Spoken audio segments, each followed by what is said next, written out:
नमस्कार, मैं हूं कायनात खान। आप देख रहे हैं सोशल टीवी। खबरों की शुरुआत करने से पहले एक नजर आज की हेडलाइंस पर। गंगा किनारे युवक का मिला शव, बीते कई दिनों से था लापता।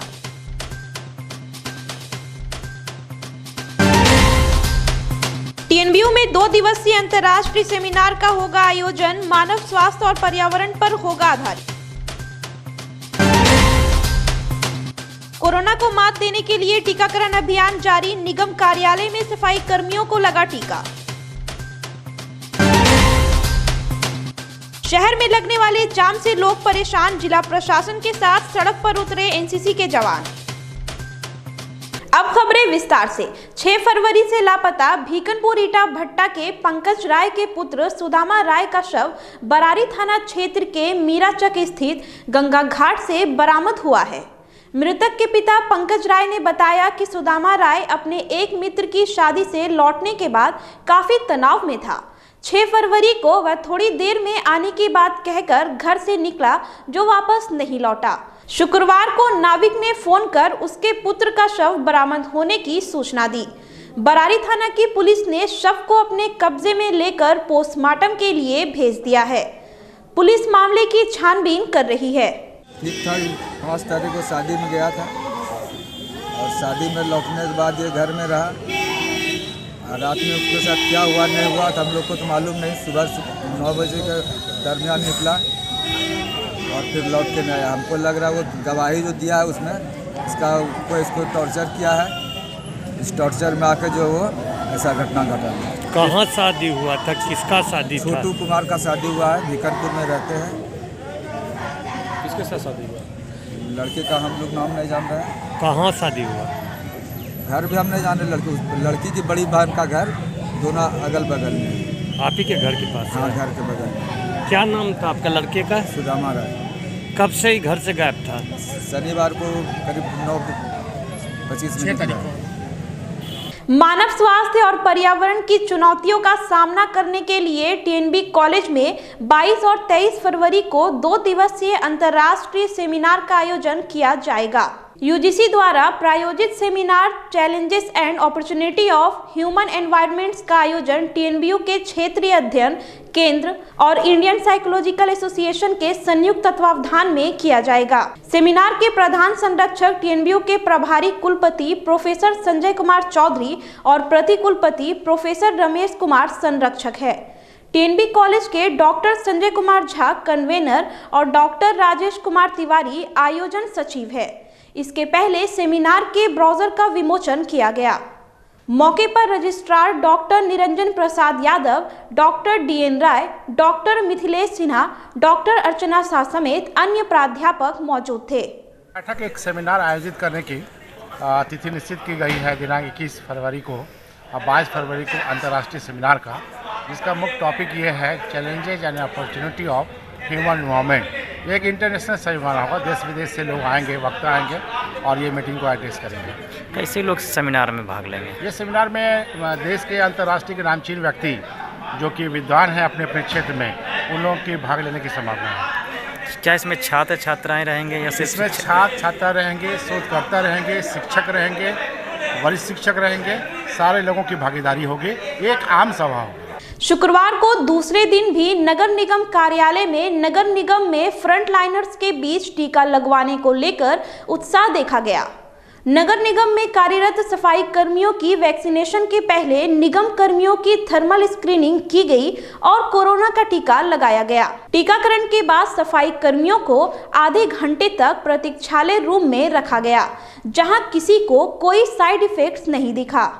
निगम के कार्यालय अधीक्षक शब्बीर अहमद ने बताया कि गुरुवार को 390 सफाई कर्मियों ने टीका लगवाया, जबकि शुक्रवार को देर शाम तक कार्यक्रम चलता रहा। हमारे यहाँ जो सफाई कर्मी हैं, फ्रंट लाइन वर्कर, आज इसमें 60 लोग अभी तक उपस्थित हुए हैं जिनको वैक्सीन लगाया गया। क्या व्यवस्था की गई थी? सारी व्यवस्था है सर। इसमें हम लोगों ने अवलोकन कक्ष बनाया है, प्रतीक्षालय बनाया है, वैक्सीन देने का सेंटर है और सारी सुविधाएं हम लोगों ने दी हैं। ट्रैफिक जाम की समस्या स्मार्ट सिटी भागलपुर की अब नियति बन गई है, जिससे जिला प्रशासन महज खानापूर्ति कर समस्या से निजात पाना चाहता है। शुक्रवार को ट्रैफिक व्यवस्था दुरुस्त करने के लिए जिला प्रशासन के साथ एनसीसी के जवानों ने भी सड़क पर मोर्चा संभाला। कचहरी चौक पर ट्रैफिक पुलिस के साथ एनसीसी के जवानों ने नियमों का उल्लंघन करने वाले वाहन चालकों को ट्रैफिक नियमों की जानकारी के साथ साथ उनके चालान भी काटे। प्रश्न यह उठता है कि हमेशा जाम लगने वाले शहर में प्रशासन के एक दिन की कवायद से क्या छुटकारा मिल जाएगा? ऐसे में आवश्यकता है सुचारू ट्रैफिक व्यवस्था की, ताकि इसका स्थायी समाधान हो सके। मैं यहाँ पे सड़क के लिए आई हूँ, यहाँ पे जो जाम पड़ रहा है तो बहुत सारा परेशानी बनी है, बस थोड़ा हेल्प कर रहा है। क्या फील कर रही हो? तो बहुत अच्छे ही कर रही हूँ कि यहाँ पे ट्रैफिक वगैरह जाम हो रहे हैं, तो इसकी वजह से हम लोगों को थोड़ा परेशानी। सुल्तानगंज थाना क्षेत्र के आदर्श नगर गांव में चोरों ने घर का ताला तोड़कर फ्रिज, बर्तन, गैस सिलेंडर, गहना समेत 50,000 की नकदी उड़ा दी। पीड़ित मृत्युंजय कुमार भगत ने बताया, 4 दिन पहले सपरिवार हम लोग अपने पैतृक गांव कमरगंज गए थे। वापस आने पर देखा घर का ताला टूटा हुआ था और सामान गायब मिला। पीड़ित ने मामले की जानकारी स्थानीय थाने में दर्ज करा दी है। हम लोग यहीं पे थे, 5 मिनट पहले गए, घर पे था काम में सब लोग, फिर आज आगे देखते हैं तो पूरा दरवाज़ा सब टूटा हुआ है, पूरा सामान चोरी हो गया है, घर का सभी सामान। कहाँ घर हुआ आपका? मेरा घर हुआ कमरगंज, यहाँ न्यू घर बनाया आदर्श नगर। कहाँ बनाए घर? आदर्श नगर। आदर्श नगर में वहीं चोरी हुआ है? हाँ, वहीं पर चोरी। क्या क्या चोरी हुआ है? वो फ्रिज, बर्तन, गहना जेवर, कपड़ा, पूरा गैस। भूतपूर्व सैनिकों का दर्द उस समय छलक उठा जब राज्य सरकार व जिला प्रशासन की उपेक्षा से आजिज होकर उन्होंने अपना कार्यालय राधा कृष्ण मंदिर नसरत खानी साहिबगंज में खोला। बिहार प्रदेश पूर्व सैनिक संघ के कार्यालय का उद्घाटन शुक्रवार भागलपुर के नगर विधायक अजीत शर्मा, भागलपुर नगर निगम के उप महापौर राजेश वर्मा, हिंदी विभाग के विभागाध्यक्ष योगेंद्र महतो ने संयुक्त रूप से किया।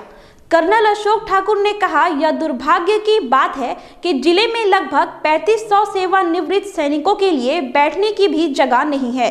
सेवानिवृत्त सैनिकों को कार्यालय के कामों को लेकर अक्सर जिला मुख्यालय आना पड़ता है। यहां आकर उन्हें यहां वहां भटकना पड़ता है। पूर्व सैनिकों की समस्या को देखते हुए यह कार्यालय खोला गया है। इसके पहले पूर्व सैनिकों के लिए सैंडिस कंपाउंड में जगह देने की बात हुई थी, लेकिन वह ठंडे बस्ते में है। लाभ मिल सकता है? देखिए, मैं बहुत खुश नहीं हूँ आज के उद्घाटन प्रोग्राम से, क्योंकि ये कार्यालय हमने खोला अपने घर में खोला। हमारे लिए कोई जगह नहीं थी जहाँ पर हम 3500 फौजी जो हैं इकट्ठा हो सके और अपने आपस में पहले तो जो भी बातचीत होती है उसके लिए, या जो भी सरकार के साइड से जो प्रॉब्लम होता है, या मेरा कागजी कार्रवाई होता है, बहुतों का बहुत कागजी कार्रवाई है, मेडिकल का है, आई कार्ड का है और बहुत सारी चीज़ें। तो ये सारा काम करने के लिए हमको एक अदद ऑफिस चाहिए था। एक सैंडिस कंपाउंड में जो था उसी को पहले बनाने का प्लान था, 3 मंजिला। उसको पता नहीं कहाँ भेगाबॉन्ड में गया, आज तो ये हालत है कि रोना आता है उसको देख करके।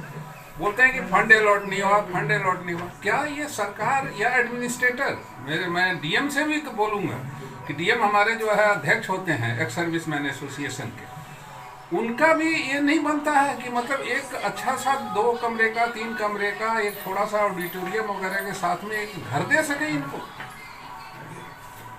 इस पर मेरे को बहुत दुख होता है। कुछ ज़्यादा तो नहीं कर सकता क्योंकि हम फौजी हैं, हम तो हर माहौल में रहने वाले हैं। चाहे खुले मैदान में हो तो कोई बात नहीं, स्लीपिंग बैग में बर्फ के ऊपर भी सो जाएंगे, कोई टेंट और कोई घर की ज़रूरत नहीं। जहाँ उसका मिल जाता है वहाँ टेंट भी यूटिलाइज कर लेते हैं। तो हम कुछ बोल नहीं सकते, परंतु क्या है, शर्त यह है कि दुख तो जरूर होता है कि पूरी जिंदगी हमने, हमारे साथियों ने बचपन से लेकर के और क्या नाम है अपनी पूरी जवानी जो लुटा दी, उसमें कितने आदमी शहीद भी हो गए, जिनका परिवार आज भेगाबॉन्ड टाइप में भटक रहा है। उनको कौन सपोर्ट कर रहा है? यही हम लोग मिल करके कर रहे हैं। एडमिनिस्ट्रेशन से तो कोई नहीं कर रहा है। अच्छा, भारत देश से जो अन्य पड़ोसी देश हैं उनसे जो लड़ाई होती है भारत से सैनिकों को, आप भी सर कई बॉर्डर पर गए होंगे, तो इसका क्या अनुभव है सर? ये अनुभव थोड़ा सा संदेश दिया जाए क्या? मैं तो आपको नटसेल में अभी जो भाषण दे रहा था उसी में बता दिया था कि देखिए हमारी लड़ाई तो ये चलती रहेगी। देखिए आज अपने परिवार से ही शुरू कीजिए और चले जाइए आगे तक। हर देश एक दूसरे के साथ में क्यों इंटैक्ट हो रहा है, क्यों लड़ रहा है? अपना एरिया बढ़ाने के लिए, अपने को वेल ऑफ करने के लिए दूसरे के ऊपर में प्रेशर डालना। सड़क सुरक्षा माह को लेकर शुक्रवार को पुरनमल बाजोरिया टीचर्स ट्रेनिंग कॉलेज के एनएसएस के वॉलेंटियर ने कॉलेज से नरगा चौक तक जागरूकता अभियान चलाया। बिना हेलमेट व सीट बेल्ट के वाहन चालकों को रोककर छात्राओं ने चॉकलेट देकर उनसे यातायात के नियमों का पालन करने की अपील की। कॉलेज के प्राचार्य डॉक्टर अजीत पांडे ने बताया, जिला प्रशासन द्वारा 18 जनवरी से 17 फरवरी तक सड़क सुरक्षा माह अभियान मनाया जा रहा है, जिसमें हमारे कॉलेज के छात्र भी सहयोग कर रहे हैं। एनएसएस के कोऑर्डिनेटर राजेश कुमार पाल ने लोगों से यातायात के नियमों का पालन करने की अपील की, जिससे सड़क दुर्घटना से बचाव हो सके। छात्रों के हाथों में तख्तियां भी थी, जिसमें यातायात संबंधी स्लोगन लिखे थे। आज हम यहाँ पे राष्ट्रीय सुरक्षा सेवा योजना के तहत इकट्ठा हुए हैं और यह एक भारत सरकार के द्वारा जो प्रत्येक वर्ष 18 जनवरी 2021 से 17 फरवरी 2021 तक चलाया जाता है, जिसके अंतर्गत हम सभी छात्राध्यापकों के माध्यम से लोगों को यह जागरूक करना चाह रहे हैं कि हमें सड़क पे कैसे चलना चाहिए और लोगों को सुरक्षा के दृष्टिकोण से कैसे हम उनको जागरूक कर सकें, क्योंकि हमारे भारत देश में मैक्सिमम दुर्घटनाएं एक्सीडेंट की वजह से होती है, जिसमें 15 साल से लेकर 30 साल तक की उम्र के मैक्सिमम जो युवा हैं। इसलिए हम युवाओं को और खासकर सभी जो बाइक चलाते हैं, 4 व्हीलर चलाते हैं, जितने भी ड्राइव करते हैं, उनको इन नियमों का पालन करना चाहिए। और जैसे कि जेब्रा क्रॉसिंग, हमें दाएं बाएं देखकर जेब्रा क्रॉस करना चाहिए, हमें हेलमेट का हमेशा पहन कर चलना चाहिए और सीट बेल्ट का पालन करना चाहिए। और इसके अधीन हम अपने छात्राध्यापक जो हमारे यहाँ पे आप देख रहे हैं सभी लोग हैं, और ये सभी तिलकामांझी विश्वविद्यालय भागलपुर के वैसे छात्रों के लिए राहत वाली खबर है जिन पर आंदोलन के दौरान प्राथमिकी दर्ज है।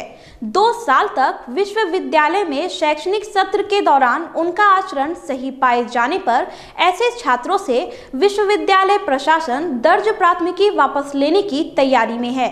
विश्वविद्यालय के प्रभारी कुलपति डॉक्टर संजय कुमार चौधरी ने बताया कि सीनेट की बैठक में इसका निर्णय लिया गया। इसको लेकर एक कमेटी बनाई जाएगी, जिसका फैसला आने के बाद दर्ज प्राथमिकी वापस ली जाएगी। में ये घोषणा की है कि 2 साल तक जिस छात्र का आंदोलन या नेगेटिव एटीट्यूड नहीं रहा है, अगर वो अपना प्रपोजल देंगे, अगर उन पर किसी तरह का कोई केस है, तो उस पर सहानुभूति पूर्वक विचार कर विश्वविद्यालय उसको वापस लेने की प्रक्रिया आगे बढ़ाएगा। जो पूर्व में जिस छात्रों के ऊपर केस है, उस छात्रों को भी, उन्हीं छात्रों जो 10 साल 12 साल बैक के छात्र, सभी छात्र जो 2 साल या 2 साल से पहले के अगर FIR हुआ है और वो स्ट्रीम लाइन में आएंगे, नौकरी उनको लेनी होगी, इस FIR के चलते उनको नौकरी में दिक्कत ना हो। छात्र चूँकि हमारे ब्रांड एम्बेसडर हैं, अगर उनसे गलती हो गई तो सीनियर्स होने के नाते, उनके गुरु होने के नाते उनको आशीर्वाद और क्षमा देना भी हमारा कर्तव्य है और वो कर्तव्य हमें पूरा करना है। फिलहाल खबरों में इतना ही। अब मुझे दीजिए इजाजत। नमस्कार।